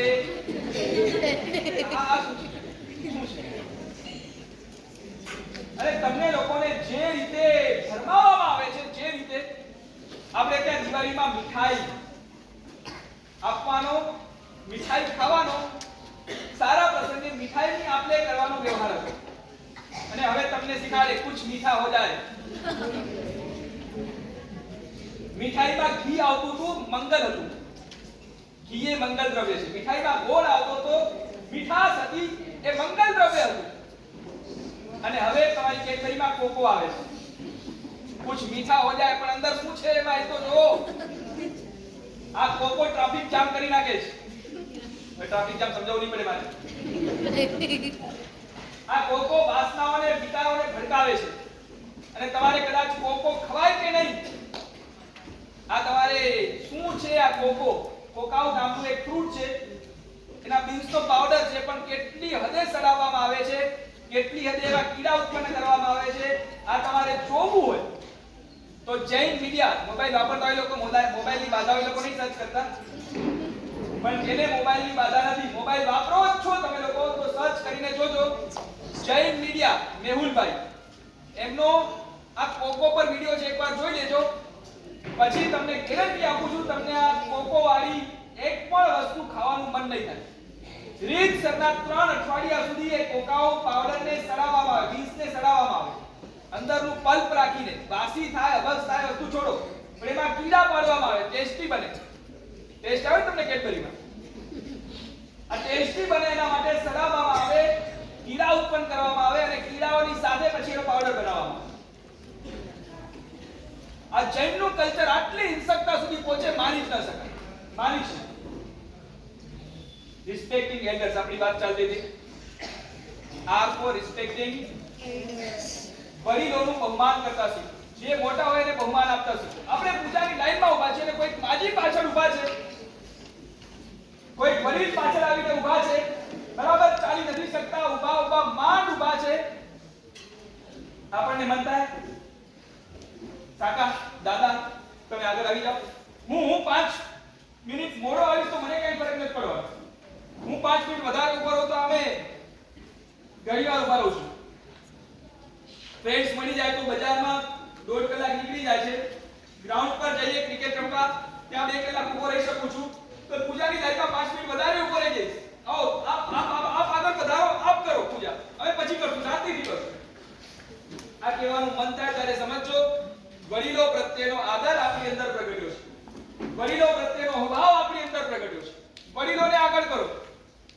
તમારું રિઝલ્ટ લેવાનું થાય, ચલો તમને કોઈ ટ્રોફી લેવાની થાય, તમને કોઈ મેડલ લેવાનું થાય, તમે કંઈક જીતીને આવ્યા સ્ટેજ પર, તમને જવાનું મન થાય કે મમ્મી પપ્પાને મોકલવાનું મન થાય? મારી મહેનત, મારી પરીક્ષાની સાથે મમ્મીની પરીક્ષા હોય છે. મારી પરીક્ષાથી વધારે મને ટેન્શન હોય, એનાથી વધારે મમ્મીને ટેન્શન હોય છે. હું જેટલું નથી ભણતો એટલું મમ્મી ભણે છે. કહેવાનું મન થયું, આ મેડલ, આ ટ્રોફી મારી નથી, આ ટ્રોફી મમ્મીની મહેનતની છે. મમ્મીને આગળ બોલાવો, હું નહીં લઉં. મમ્મીને આગળ બોલાવો, પપ્પાને આગળ બોલાવો, એને ટ્રોફી મળવી. આ કહેવાનું મન થાય ને ત્યારે સમજો અંદર વડીલો પ્રત્યેનો આદર, રિસ્પેક્ટ પ્રગટ્યો છે. નરેન્દ્ર મોદી જેવો નરેન્દ્ર મોદી, જેને કદાચ નાનપણથી સંસ્કાર નથી મળ્યા, એક ચાની કેટલી લઈને ફરનારો માણસ જેવી શપથવિધિ કરે, પીએમ ની સીટ પર આવે ને સૌથી પહેલો મમ્મી પાસે આવે ને મમ્મીના ચરણોમાં ઝૂકીને વંદન કરે. માં, આ જે કાંઈ પણ છે તારી બદૌલત છે, તારા આશીર્વાદ, તારી કૃપાનો, તારી મહેનતનો પ્રભાવ છે. આજ ભારતના પ્રધાનમંત્રી આવું કહી શકતા હોય, આપણને બહુ વિચારવા જેવું છે. આપણી સક્સેસની પાછળ આપણે નથી હોતા, આપણી સક્સેસની પાછળ આપણા મમ્મી ને પપ્પા હોય છે. એ લોકોનો ઉપકાર, એ લોકોએ આટલી બધી ફેસિલિટી આપી, આટલી બધી અનુકૂળતાઓ આપી, ત્યારે આપણે કંઈક કરી શકીએ છીએ. કોઈ તમને પૂછે ને તમારું રિઝલ્ટ કેટલું આવ્યું અને સારું રિઝલ્ટ આવ્યું હોય ને તો કહેવાની હિંમત રાખજો, મને નહીં, મારી મમ્મીને 95% આવે છે. 95% તમને નથી આવતા, તમારી મમ્મીને આવે છે, તમારા પપ્પાને આવે છે. તમારી પાછળ જે તનતોડ મહેનત કરે છે લોકોને આવે છે. હું મારી વાત કરું, એસએસસી માં હતો, કદાચ તમે બધા અહીંયાથી બેઠેલા છો ને એનાથી તમારા બધાથી વધારે ધમાલી હતો. આખું વર્ષ કાંઈ ભણ્યો નતો અને અમને જાન્યુઆરી મિડલ થી ફેબ્રુઆરી 1 મહિનો વાંચવા માટે રજા પડી. 1 મહિનો રજા આપી. એ રજામાં પણ ખાલી ક્રિકેટ રમવાનું કામ કર્યું. અને ત્યારે એકવાર રાત્રે મમ્મી ભડક્યા, સંસારી મમ્મી ભડક્યા, મને કીધું તું ભણતો નથી, પાસ કઈ રીતે થાઈશ? હું નથી ભણતો પણ મારી આજુબાજુ વાળા તો ભણે છે બધા, બસ જોઈ લેશું. પાસ થવાથી મતલબ છે ને, ફેલ નહીં થાવ ગેરંટી, પાસ થઈ જઈશ. પાસ થઈ જવાય ને આવી રીતે. વગર મહેનતે પાસ થવાતું હોય, કોણ મહેનત કરે? કરવાની મહેનત. ત્યારે મારા સંસારી મમ્મીએ શીખવાડ્યું, બેટા આ રીતે કદાચ પાસ થઈ જવાશે, પણ આ રીતે પરીક્ષામાં પાસ થઈ જવાશે, આ રીતે જિંદગીમાં તું ફેલ થઈ જઈશ. કદાચ તું ફેલ થઈને આવીશ તો ચાલશે, નહીં વાંચીશ તો ચાલશે, પણ આજુબાજુ વાળા જોઈને પાસ થઈને આવ્યો ને એ મને નહીં ચાલે. એ દિવસે 4 થપ્પડ ખાધેલી. મારા જ પેટ લઈને મને ધોઈ નાખેલો. કદાચ હજી પણ થોડું દુખે છે, પણ એ દિવસે મને શીખવાડેલું, ફેલ થઈને આવીશ તો ચાલશે, પણ બાજુવાળામાંથી જોઈને પાસ થઈને આવીશ તો નહીં ચાલે. આજે કદાચ હું ફેલ પણ થયો હોત તો મને ચિંતા નથી, તો પણ મને પ્રાઉડ હતું, કારણ કે મને આવું શીખનારનાર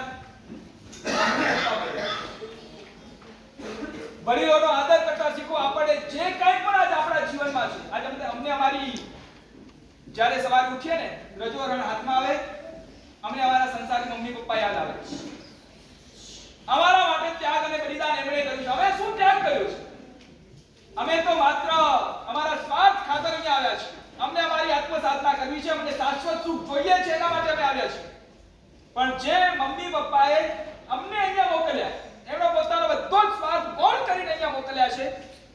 રોજ સવારે ઉઠીને લગભગ શ્રવણી ભગવંતો માતા પિતાના ઉપકારોને યાદ કરે. ગુરુના ભગવાનના ઉપકારો તો છે જ, પણ સાથે માતા પિતાના ઉપકારોને યાદ કરીને રજોહરણને વંદન કરી આપનાર ગુરુ ભગવંત હતા, અને સાથે ગુરુ ભગવંતની આજુબાજુમાં ઓછાયો જોઈએ ને તો માતા પિતા ઉભા હતા રજોહરણ આપવાના સમયે. ગુરુ ભગવંતની પાછળ ભગવાન ઉભા હતા, પણ ગુરુ ભગવંતની આજુ અને બાજુમાં મમ્મી અને પપ્પા ઉભા હતા, ત્યારે રજોહરણ મળ્યું છે. આપણને જીવનમાં જે કંઈ પણ મળે છે એ આપણા વડીલોની, માતા પિતાઓની કૃપા છે. એ માતા પિતાની મહેનત છે. ત્યારે આજ તમે અહીંયા આવીને અહીંયા બેઠા છો ને, અહીંયા બેઠા છો, એની પાછળ મમ્મી પપ્પા છે. વિચારજો શાંતિથી, વિચારજો. આજ તમને લોકોને કંઈક સમાજ માટે, કંઈક પાઠશાળા માટે મહેનત કરવાની મન થાય છે. તમારી પાછળ તમને સંસ્કાર આપનારા માતા પિતાઓ છે. એ લોકોને જોવાનો પ્રયત્ન કરજો, એ લોકોના ઉપકારોને આજ યાદ કરજો. અને આ જ્યારે છેલ્લે મેડલ આપવાના આવશે, જ્યારે છેલ્લે આવતીકાલે બહુમાન થશે, અને એ ટાઈમે પ્રાઉડ નહીં કરતા મને સરસ આવડ્યું, મને આ કર્યું, મને આ કર્યું નહીં. આ મહેનત મારી નથી, આ મહેનત મમ્મી પપ્પાની છે. યાદ કરજો, રિસ્પેક્ટિંગ એલ્ડર્સ, વડીલોને. અને મને ખબર નહીં, ચલો આગળ લો, સમય હમણાં થઈ જશે મારો. આગળ વાળા નથી કર્યા, પાછળ વાળા કંટાળી ગયા છે. આ બાજુ વાળા કંટાળ્યા છો ભાઈ? પાછું ખોટું બોલ્યા.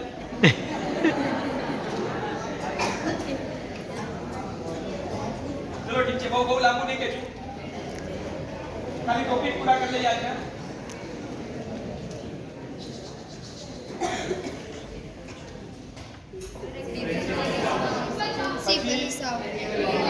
ટેકનિકલી બાઉન્ડ, પછી એના પછી A for fit for challenge. Fit for challenge. જીવનમાં જ્યારે ચેલેન્જ આવે ત્યારે ફિટ રહો. ચેલેન્જને સ્વીકારવાની તૈયારી રાખો. ગડબડો ચાલુ થઈ. તારી ઘટવા પાછળ એક જણ ઉભા રહે. હેલો. ચાતુર્માસ કૈલાસનગર. ઘણા વર્ષો થઈ ગયા. હું ગુરુદેવની બાજુમાં ઉભેલો. એક ભાઈ આવ્યા. સાહેબ, કંઈ પણ કરો, ઘરે પધારો અને મમ્મીને સમજાવો. શું થયું? તો કે સાહેબ, મમ્મીની ઉંમર 72 વર્ષની અને મમ્મીને અડધા શરીરમાં પેરાલિસિસ છે. પોતાની રીતે કોઈ પેમેન્ટ નથી કરી શકતા અને મમ્મી જીદ લઈને બેઠી છે, મારે માસિક શ્રવણ કરવું છે. એમાં થયું એવું, મારી બેન એના સાસરે છે, અને મમ્મીને ફોન કર્યો, મમ્મી હું માસિક શ્રવણ શરૂ કરું છું કાલથી. અને મમ્મી જીદ લઈને બેઠી છે, કાલથી હું પણ માસિક શ્રવણ શરૂ કરું છું. મારે દિવસની 18 ગોળીઓ લેવી પડે છે. આ પરિસ્થિતિમાં મમ્મી કહે છે માસિક શ્રવણ કરવું છે, હું કઈ રીતે કરવા દઉં?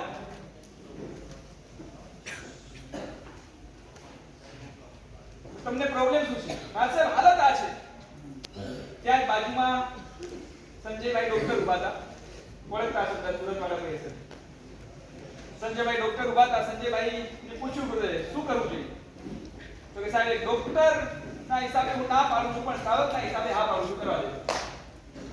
સાહેબ, ડોક્ટરની પોસ્ટ પ્રમાણે હું ના પાડું છું કે આ પરિસ્થિતિમાં ના કરાય, પણ સાવક પ્રમાણે હા પાડું છું કે આ ભાઈ જે રીતે કહે છે અને મમ્મીની આટલી ભાવના છે તો કરવા દો.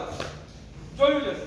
ક્યારે પણ મને બોલાવજો, અડધી રાતે હું આવીને ઉભો રહીશ. ક્યારે કંઈ પણ થયું એટલે ગુરુદેવે મમ્મીને સમજાવવાની જગ્યાએ એના ભાઈને સમજાવે, એના દીકરાને સમજાવે, ભાઈ કરવા દો. એક પચકાણ મહાત્મા આવશે ઘરે પચકાણ આપવા, અને કરવા દો. એક ઉપવાસ કરવા દો. રોજના પચકાણ આપીને આવ્યા જશે. હું પણ ઘણી વાર જતો પચકાણ આપવા. જે મહાત્મા હોય પાણી વરવા ગોત્રીઓના જવાનું, એટલે ગુરુદેવ કે એમના ઘરે જરા જતા આવજો, પચકાણ આપતા આવજો. જે મહાત્મા પચકાણ આપીને આવ્યા હોય એની આંખમાં આંસુ હોય. ગુરુદેવ, અમારી શક્તિ આજ ઉપવાસની છે, છતાં એકાશનાનું પચકાણ કરીને બેઠા છીએ. જેની શક્તિ એકાશનાની નથી, એ માજી આજ ઉપવાસનું પચકાણ કરીને બેઠા છે. ગુરુદેવ, ધન્યવાદ છે. અને આ પરિસ્થિતિમાં 27 ઉપવાસ થઈ ગયા માજીના. 28મા દિવસે સવારે પરિવારજનો આવ્યા. ગુરુદેવને પગલાની વિનંતી કર્યા. ગુરુદેવ, હવે 3 દિવસ પછી પારનું પગલા. ગુરુદેવ કે તમે નહીં કહો તો પણ હું આવીશ. તમારી મમ્મીના પારણા માટે નહીં, તમારી મમ્મીના સત્વને જોવા માટે હું આવીશ. અને પારણાના દિવસે ગયા, સકલ સંત સાથે એમના ઘરે પગલા કર્યા, માંગલિક કર્યું, વ્યાખ્યાન કર્યું, એમના સત્વને બિરદાવ્યું. અને જ્યારે વાસક્ષેપ દેવાનો સમય આવ્યો, 4 જણ ઉપાડીને મમ્મીને ગુરુદેવની આગળ લાવીને ખુરશીમાં બેસાડ્યા. ગુરુદેવને કહે, સાહેબ વાસક્ષેપ આશીર્વાદ આપો. ગુરુદેવ કે શેના આશીર્વાદ આપું? પારણું સારું થાય કે શરીર સારું થઈ જાય? નહીં સાહેબ, શરીર પણ સારું ન થાય તો ચાલશે, પારણું પણ સારું ન થાય તો ચાલશે, પણ ગુરુદેવ આવતીકાલથી બીજું માસિક શ્રવણ કરું એવા આશીર્વાદ આપો.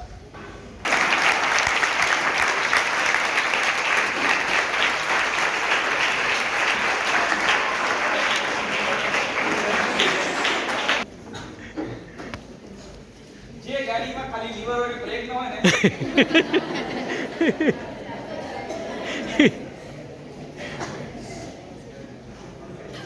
Four challenge. જીવનમાં ગમે તેવી પરિસ્થિતિ આવે, ગમે તેવી ચેલેન્જો સામે આવે, પણ એના માટે તૈયાર રહો. આવશે, જીવન છે, આ કઈ સીધું સીધા નથી. આ સંસાર છે. સંસારમાં બધી જ પરિસ્થિતિઓ આવવાની.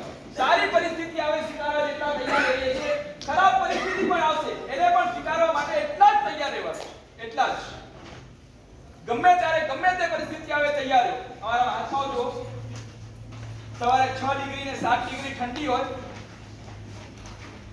અમે લોકો રોંગ સાઈડ પર ચાલતા હોઈએ. સામેથી વાહનો આવે ને એ રીતે એક્સિડન્ટનો ડર હોય. રાઈટ સાઈડ ચાલીએ તો પાછળથી કઈ ગાડી આવી ઠોકી જશે ખબર નહીં.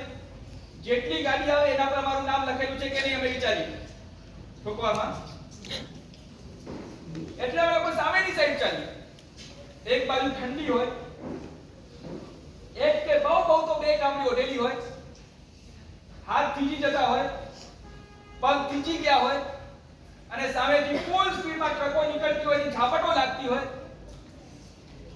વિહાર કરીને અમે લોકો અહીંયા આવ્યા, જોયું એક પણ માસ્ટર એમ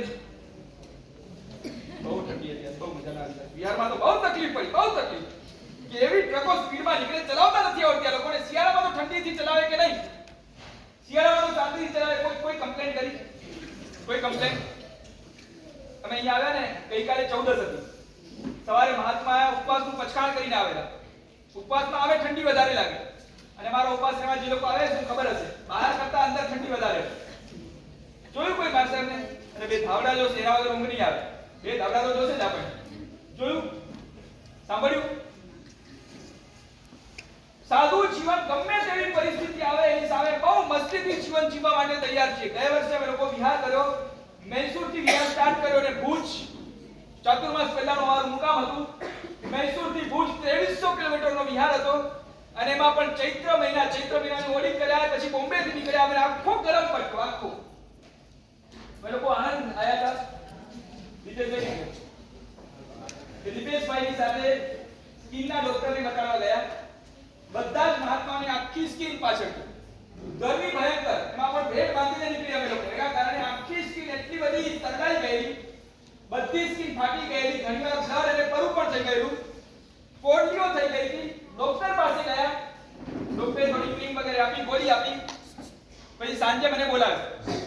ડોક્ટર કે સાહેબ મેં બધી વાતો જોઈ, પરિસ્થિતિ જોઈ, પણ આ બિહાર હીટ વેવ ચાલે છે, અત્યારે તમે 20 દિવસ બિહાર નહીં કરી શકો, નહીં તો આ તકલીફ વધવાની છે.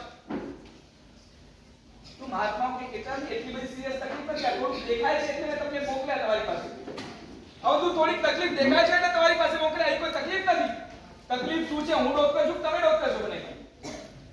મને ખબર પડે છે તમે 20 દિવસ, આ તો બહુ મિનિમમ કહું છું, હું તો કહું છું 1 મહિનો તમે બિહાર ન કરો તો સારું, નહીં તો તમે આગળ ગમે ત્યાં અટકી શકો છો. ઉપાસ આવે મહાત્માને પૂછ્યું, મહાત્માઓ શું કરવું છે? ડોક્ટર આવું કે છે. મહાત્માઓનો એક જ જ્ઞાન હતો, આપણે ડોક્ટરની આજ્ઞા માનવાની છે કે ગુરુ ભગવંતની આજ્ઞા માનવાની છે. પરિસ્થિતિ તો આવે, ભયંકર ગરમીના પણ 25 કિલોમીટરના વિહાર મહાત્મા મસ્તીથી કરે, હસતા હસતા કરે, કોઈ અફસોસ નહીં, કોઈ પીડા નહીં, કોઈ તકલીફ નહીં.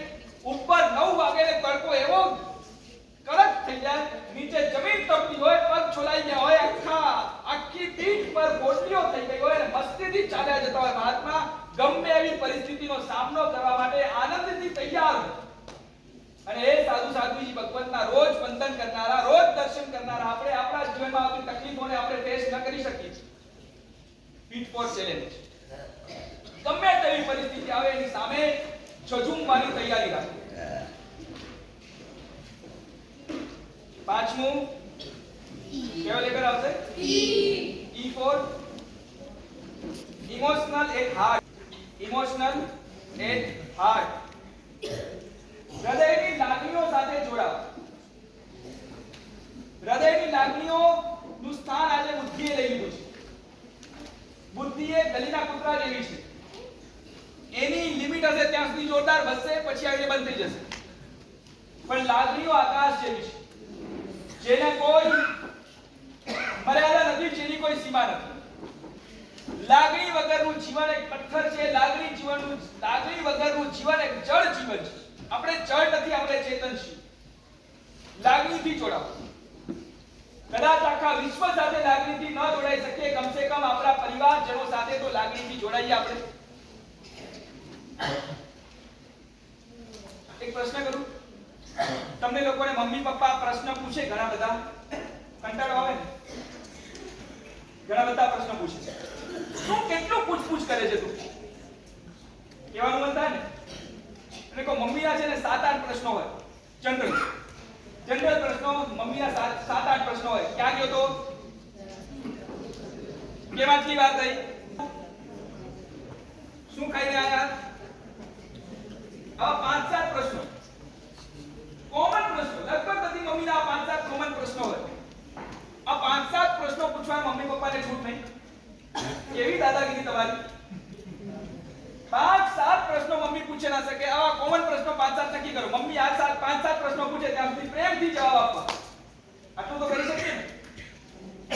બોલા સ્કૂલમાં આટલું બધું ડોનેશન લે, આટલી મોંઘી ફી લે, આટલા બધા ચોપડાના ખર્ચા કરાવે, આટલું બધું ભણાવે, ઉપર ટ્યુશનના ખર્ચા કરાવે, અને છતાંય વર્ષ પૂરું થાય અને આપણને 100 પ્રશ્નોનું લિસ્ટ આપે. ત્યારે કોઈ ફરિયાદ કર્યા વગર 100 પ્રશ્નના જવાબ તમે આપી શકો છો. અને જેને આપણા માટે જીવન આપી દીધું છે, આપણી પાસેથી કંઈ પણ લીધા વગર, બદલાની અપેક્ષા રાખ્યા વગર 7 પ્રશ્નો પૂછે, 7 પ્રશ્નો આપણે પૂછવા ના દઈએ. કેવી દાદાગીરી આપણી! નક્કી કરો 5-7 જે કોમન પ્રશ્નો છે. આ કોમન પ્રશ્નો તો મમ્મી પપ્પાને પૂછવા દેશું, દિલથી પૂછવા દેશું, એની ટાઈમ પૂછવા દેશું, ગમે એવી પરિસ્થિતિમાં પૂછવા દેશું. મમ્મી પપ્પાને તમારું સુખ નથી જોઈતું એવું નથી. મમ્મી પપ્પાને તમને સુખી કરવા જ છે. મમ્મી પપ્પાને તમારું હિત જોઈએ જ છે. એના માટે મમ્મી પપ્પા પૂછે છે, એમને નથી પૂછતા કોઈ. આ 5-7 પ્રશ્નો મમ્મી પપ્પા તમને પૂછો, તમે જે પૂછો એ પૂછવા તૈયાર. તમે જે કહેશો એ બધું જ કહેવા તૈયાર. ફ્રેન્ડ્સ, ગમે એટલા પ્રશ્ન પૂછશે તો કોઈ ચીડચીડા નહીં થઈએ, બધા જ મસ્તીથી જવાબ આપશું. ક્યાં ગઈ હતી? કેમ આટલી વાર થઈ? અરે મમ્મીએ બાંધી રાખી. અને ઘરે જઈને પૂછીએ કેમ મોડું થયું? નહીં થોડી તકલીફ થઈ જાય, આમને તો એટલા આડાવડા બાના આપશું આપણે, ત્યાં સીધો જવાબ નહીં આવે. ઇમોશનલ, કમસે કમ જ્યાં હૃદયનું સ્થાન છે, જ્યાં હૃદયની લાગણીઓને ગાતી કરવાની છે, આવા સ્થાનો દેવ ગુરુ પ્રત્યે અને કમસે કમ ઘરના વડીલો પ્રત્યે, એના પ્રત્યે તો આપણે ઇમોશનલ થઈએ. એના પ્રત્યે તો હૃદયની લાગણીઓથી જોડાઈ. અમે લોકો સુદામડા ગયેલા. સુદામડા અહીંયા સુરેન્દ્રનગર પાસે ગામડું છે મારા ગુરુદેવનું મોસાળ. સુદામડા સાવ નાનકડું ગામડું, દરબારોનું ગામ છે. અને દરબારોને ત્યાં ઘોડીઓ જોવો તમે. આ ઘોડીઓ જોવો તેમ લાગે કાબુલની ઘોડીઓ કાઈ નહીં આની સામે. એટલી હટ્ટી કટ્ટી મજબૂત ઘોડીઓ. રોજ ઘી અને ચણા ખવડાવે. ઘી અને ચણા ઘોડાને ઘોડીને ખવડાવે હટ્ટા કરવા માટે. અને જ્યારે સુદામડા જઈએ ત્યારે 25-30 ઘોડાઓ આવે, દાવ કરે અને ગુરુદેવનું સામૈયું થાય. એ દરબાર ગુરુદેવનું સામૈયું કરે, ખૂબ જોવા જેવો માહોલ હોય. અને વો સુદામડા ગયા હતા અને ગુરુદેવે પૂછ્યું, દર વખતે આવી છે ત્યારે આ ભાઈ આવે છે, આ કેમ નથી આવે? એનું ઘર પાછળ જ છે. હા, અને શાંત દેખાય છે. ગુરુદેવ કે બહાર ગયા છે?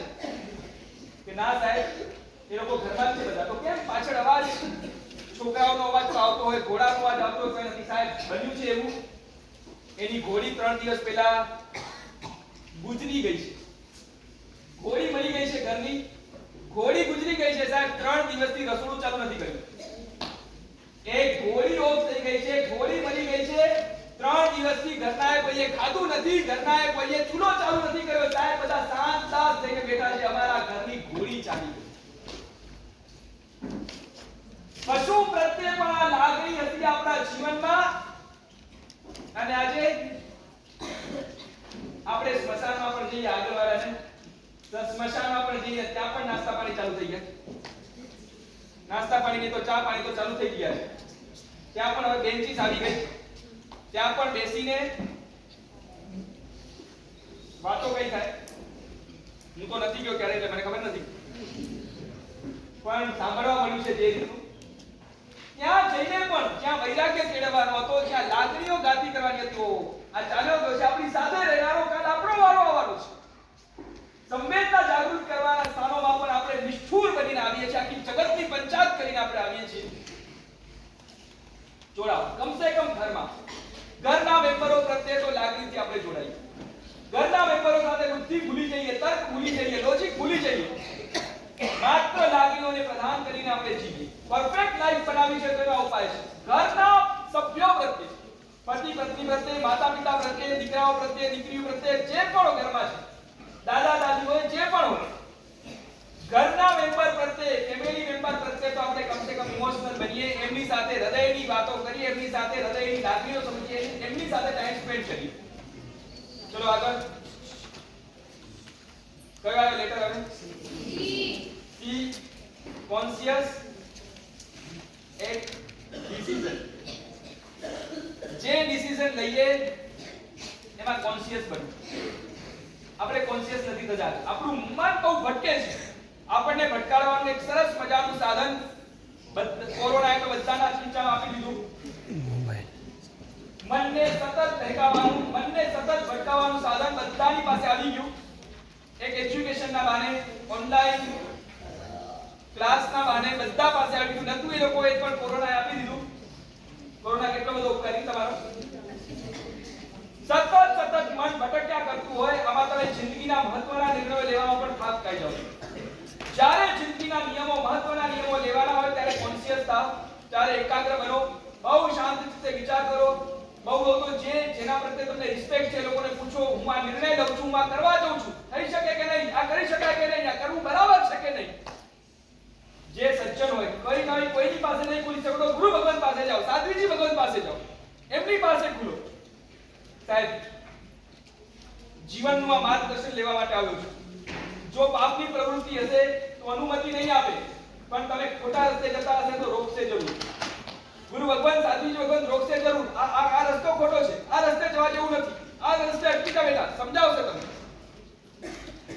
ઘરના પાસે ન ખુલી શકે તો ફ્રેન્ડ્સ પાસે, પણ ફ્રેન્ડ્સ કેવા કલ્યાણ મિત્ર હોય એની પાસે. એ ન હોય તો ગુરુ ભગવાન પાસે. ક્યાં જઈને ખુલો અંદર. કોન્શિયસ થાઓ. તમારી ડિસિઝનમાં, તમારી જાતનું ડિસિઝન લેવા માટે ક્યાંક એકાગ્ર બનો. અને છેલ્લું કયો letter? T for time bound. આ વિષય ગઈકાલે લેવાઈ ગયેલો. Time bound. સમયને સાચવતા શીખો. કયો સમય ક્યારે આવે છે, કયો સમય શું કરવાનું હોય છે, આને જાળવતા શીખો. અમારા માટે પણ 10 વિકાની સૂત્રમાં લખ્યું. ગોચરી ક્યારે જવું? ભાઈ તમારા ઘરમાં ગોચરીનો ટાઈમ 12 વાગ્યો હોય ને 10 વાગે જે પ્રબલાવ આપીને ઉભા રહી જઈએ, 25 ઘરે ફરીએ અને ખાખરા ડબ્બા ખૂલતા હોય, અને પછી હવે તમે લોકોને ગાળો આપશો. સંધિ રેશમ ચગરી હશે. એટલે અમારા માટે લખ્યું કાલે ન નિકમે વિકુ, કાલે ન પરિકમે. યોગ્ય કાળ થાય, લોકોના ઘરમાં રોટલી તૈયાર થવાનો ટાઈમ થાય ત્યારે ગોચરી જવી અને યોગ્ય કાળે પાછા આવી જવું. પછી 11 વાગે ગોચરી નીકળી. 12:30 1 વાગે તો બધું વાસણ ધોવાઈને સાફ થઈ ગયા હોય, અને પછી આવે એટલે મારે વાટકીમાં વધેલું શાક હોય અને બીજી વાટકીમાં વધેલા ભાત હોય. મારે ત્યાં રોટલી તો પૂરી થઈ ગઈ છે. પછી અમે લોકો તમને કરાવો આ સાવ કોઈ સાચવતા નથી. યોગ્ય કાળે બધું જ કરવું. જે કરવાનો કાળ જ્યારે હોય ત્યારે કરવું. અમારા માટે આ છે તો તમારા માટે પણ છે. પરીક્ષાનો ટાઈમ છે તો એક્ઝામના ટાઈમે શું કરવું એ તમારે વિચારવાનું છે. ફ્રી ટાઈમ છે, ફ્રી ટાઈમમાં શું કરવું એ તમારે વિચારવાનું છે. પણ ટાઈમ બાઉન્ડ, ટાઈમનું મેનેજમેન્ટ, ટાઈમ સાચવતા શીખીએ. ચલો, મારો ટાઈમ ઓવર, ટાઈમ પૂરો થઈ ગયો છે. સવા 11 પછી 15 મિનિટ એ પણ મારી પૂરી થઈ છે. એક વાર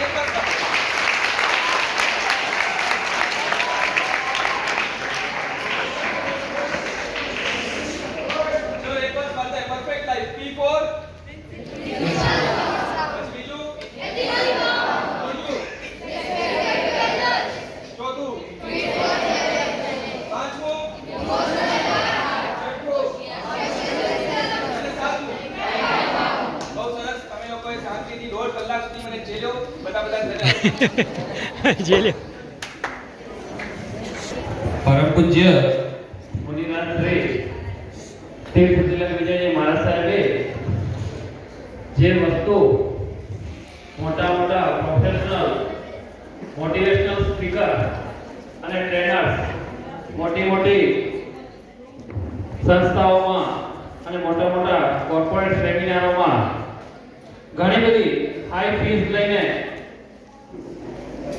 ફીસ વસૂલ કરીને શીખવે છે, એ વસ્તુ આપણને તેમણે સિમ્પલ અને સરળ ભાષામાં ખૂબ જ સારી રીતે સમજાવી. આપણે પણ આપણી જે ઇમ્પરફેક્ટ લાઈફ છે, જે માત્ર લીવર ઉપર ચાલે છે, જેમાં કશે બ્રેકનું સ્થાન નથી, તો તે લાઈફને સાહેબજીના આજના પ્રવચનથી કોઈક જગ્યાએ બ્રેક લગાવતા થઈએ આપણે, અને યોગ્ય જગ્યાએ બ્રેક લગાવી અને આપણી લાઈફને પણ આપણે પરફેક્ટ બનાવી છે.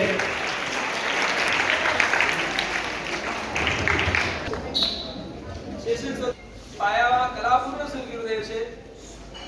મને એમના ભાઈએ વાત કરી, સંઘ નીકળ્યો તો રાધનપુરથી, રાધનપુરથી શંકેશ્વરનો સંઘ નીકળ્યો તો એ સંઘમાં ગુરુદેવે પ્રેરણા કરી આવી એક સંસ્થાની સ્થાપના કરો.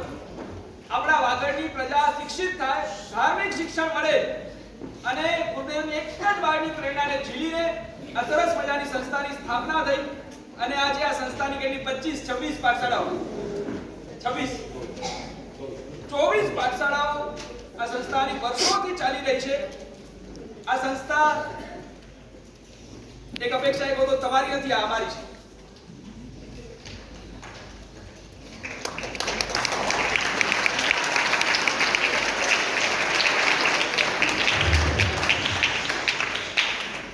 આજે હમણાં અમને ધન્યવાદ આપ્યા એટલે જવાબ આપું છું. ધન્યવાદ તો તમને લોકોને આપું, તમારા બધાના બિઝી શેડ્યુલમાંથી, બિઝી લાઈફમાંથી પણ એક સમાજ માટે, પાઠશાળા માટે ગુરુ ભગવંતના આદેશથી, ગુરુ ભગવંતના આશીર્વાદથી તમે લોકો આટલી બધી મહેનત કરો છો. આજ આ 400 છોકરાઓને ભેગા કરવામાં જે ત્યાં દમ નીકળતો હોય છે અમને લોકોને ખબર છે. એક ગામમાં 25-50-100 છોકરાઓને હેન્ડલ કરતા, એ લોકોને ભેગા કરતા, એક શિબિરમાં શાંતિથી બેસાડતા દમ નીકળી જાય છે. અને તમે આ 400, 450, 500 છોકરાઓને એક સાથે બેસાડી શક્યા છો, આટલા કલાકો સુધી બેસાડી શકો છો. ખરેખર તમને લોકોને ધન્યવાદ. આપની કૃપાથી આ બધું થયું. પરમ પૂજ્ય યુનિવર્સિટી મારા સાહેબે જેને 2 મિનિટ કેસે જવું છે અવાજ કર્યા વગર જશે. બાકી આપણું સેશન ચાલુ જ છે. આપણે દરેક સેશન તમને ખબર છે બેક ટુ બેક લીધેલા છે. એ છોકરાઓ બેસી જાઓ, એમ કશે જવાનું નથી. 18-19 તારીખે આવવાના હતા એ વિહારને બહુ લાંબો કરી અને જે 12-15 કિલોમીટરના વિહાર નક્કી કર્યા હશે એ વિહારને સાહેબજીએ 20-20 કિલોમીટરના કરીને આપણા માટે વધાર્યા છે. અને સાહેબજીએ સંસ્થાને જેમ કીધું પોતાને ગણી છે, તો સાહેબજી જ્યારે પણ સંસ્થાને આવી શિબિરની જરૂરત પડે ત્યારે આપની ચોક્કસ નિષ્ઠા પ્રદાન કરશે એવી સંસ્થા આપની વિનંતી કરે છે. હવે આના પછીનું નેક્સ્ટ સેશન પૂજ્ય શ્રીના ગુરુદેવ એટલે કે તીર્થભદ્ર સુરેશ્વરજી મહારાજ સાહેબની નિશ્રામાં કટારિયા મધ્ય થયેલી હતી. ત્યારબાદ મને લાગે છે લગભગ આજે આપણે સેમિનારનું આ ટાઈપનું આયોજન કર્યું છે. પછી અલગ અલગ યાત્રાઓ કરાવડાવી. ત્યાં ઉભેલા સ્વયંસેવકોને વિનંતી છે કે જેમને